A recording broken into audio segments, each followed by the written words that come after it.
What's up everybody, Matty Mo here, and today we'll be talking about the ASUS Zenfone 2. This phone was announced back at CES 2015 and has finally made its way onto the market about a few weeks ago. Now you can buy this phone for about $200 in the US or $250 Canadian, and that'll get you the entry-level model, which has 2GB of RAM and 16GB of storage space. Now there is a beefed up version that has 4GB of RAM and a speedier processor, but it'll run you at least another $100. Now without wasting any more time, let's hop into my review of the ASUS Zenfone 2.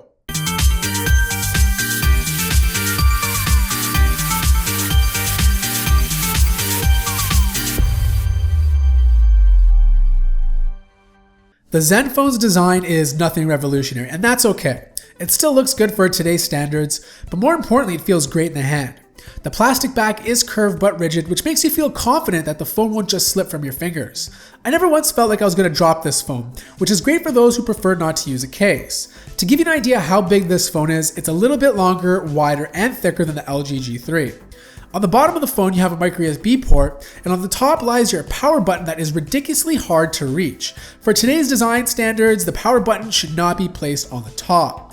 Because the phone is quite tall, stretching your finger to the top feels extremely awkward. The power button also sits too close to the body of the phone, making it feel unresponsive when you press it. Thankfully, ASUS has included the ability to double tap on the screen to wake it up. Turning the phone over onto its sides, you'll notice that there are no buttons, and that's because ASUS has decided to go the way of LG and place the volume rocker on the back of the phone. Just like the power button, the volume buttons feel cheap and hard to differentiate between volume up and volume down. Thankfully, they are beefier and feel more responsive than the power button. Above it is a 13 megapixel camera with autofocus and dual LED flash, and on the bottom rests a very long speaker grill. Opening up the back of the phone presents you with a microSD card slot that supports up to 64GB of storage space and 2 spaces for SIM cards. This is a dual SIM phone, great for those who travel or don't want to carry 2 devices. The front of the phone has a 5 megapixel front-facing camera, the ASUS logo, and on the bottom are 3 capacitive buttons. Now there's a lot of bezel on this phone, and I feel a little less bezel could have went a long way for making the Zenfone feel a lot smaller. Which brings me to my next topic, and that's the display.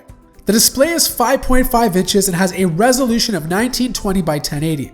It pumps out 403 pixels per inch, which seems a little low in today's sea of QHD displays. But I assure you, the text looks sharp and you don't see any pixelation. The IPS display doesn't have the greatest viewing angles, and I did find the colors to be a tad dull. It almost felt as if the screen wasn't bright enough.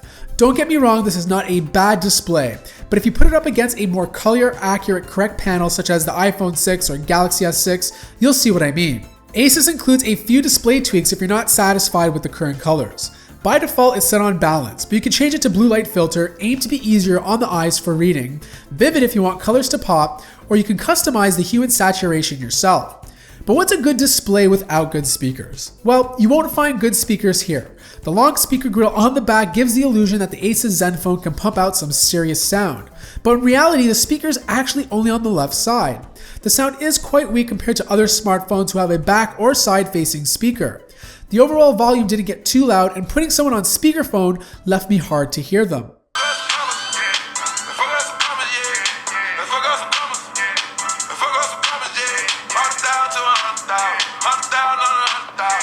Moving on to software and performance, and that's where this thing really shines. Inside is an Intel Atom Z3560 1.8 GHz quad-core 64-bit chip, and it's using the PowerVR G6430 GPU, which is the same GPU inside of the iPhone 5S. So basically what this means is that this phone is no slouch. The overall experience was fluid with no slowdowns, lag, or stutter while transitioning through screens, menus, and applications. It runs the most intensive games just fine, and even multitasking between games felt pretty smooth.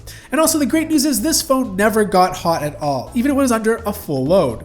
Now for all you performance junkies out there, the Geekbench score for single core use is 732 and multi-core use was 2306. Now I'm sure if you opt for the more faster Z3580 processor that runs at 2.3 GHz, I'm sure you're going to get a much faster result. But needless to say, you're not going to find that much of a speed difference between the lower end model and the faster model. Now the ASUS Zenfone 2 is running Android Lollipop 5.0. So that's not 5.0.2 or 5.1.1, just good old Android 5.0 Lollipop, which basically means it has a few of the issues that Android Lollipop had when it first came out. Now, I didn't experience any of those issues, which were like memory leaks and slowdowns or bugs, but I'm sure eventually when it does get updated to 5.1, you're gonna find that the battery life is gonna be better than it already is, and it's gonna be more optimized. On top of Lollipop is ASUS's own Zen UI, which does a good job of allowing some of the material design to shine through. ASUS has added its own flair, and if you've used the Zen UI before, then you'll feel right at home. The extended settings have big round icons, and the whole experience feels colorful. It's one of those interfaces that you either love or hate. But one thing I do hate is the amount of bloatware that ASUS has installed on the phone. If you thought Samsung's TouchWiz was bad prior to the Galaxy S6, then you're in for a treat. Some of the pre-installed apps are useful, but most of it is not, and the bad news is you can't uninstall them. The Zenfone does include a bunch of useful gestures that you can use to automatically go directly into your favorite apps. For example, a W will launch the browser and a V will bring you into the phone app. Each gesture can be changed to any app you prefer. Also included are themes, which seems to be the trend this year, and the Zen UI has plenty to choose from in case you ever get bored of the default visuals. Because the phone is quite big, it does include a one-hand operation mode. All you have to do is simply double tap the home button. Next up is battery life, storage, and call quality. The battery is a 3000 mAh non-removable battery, and for the most part, it's really good. I had no problems getting a day and a half to 2 days of battery life, with even some left over to spare. Now, if you're a moderate user, this should not be a problem. Heavy users will probably only make it to about a day and a half, but I was really impressed with the battery life. So once this device actually gets Android 5.1 or 0.11, I suspect the battery life is going to get better than it already is. Now, there's no wireless charging, but it does support Intel's fast charging, which will get you to 60% battery life after plugging it in for 40 minutes. The Zenfone comes in 3 different storage sizes, 16, 32, and 64, and they all include the ability to add an optional MicroSD card up to 64 gigabytes. And finally, I just want to add that call quality is good, and I had no issues with drop calls. Last up, I want to talk about the camera. And the rear-facing camera is 13 megapixels with an f2.0 aperture and does a pretty good job at taking photos, especially for a mid-range device. It has quick autofocusing and dual LED flash, but it is missing object image stabilization. During the day with bright light, the photos look pretty good, but I found the camera would either over or underexpose most of the time, and that the dynamic range was a little weak. Under low light is when things started to get worse, and a lot of noise made its way into the photos, even at a pretty low ISO level. Switching to HDR mode, the picture quality improved, which is great for pictures of things that don't move. HDR is not acceptable for most situations, as most of the time our object is moving. The front-facing camera is 5 megapixels and is good enough for selfies and does a good job at snapping photos pretty quick. And finally, the Zenfone supports up to 1080p video recording and does a decent job at recording video.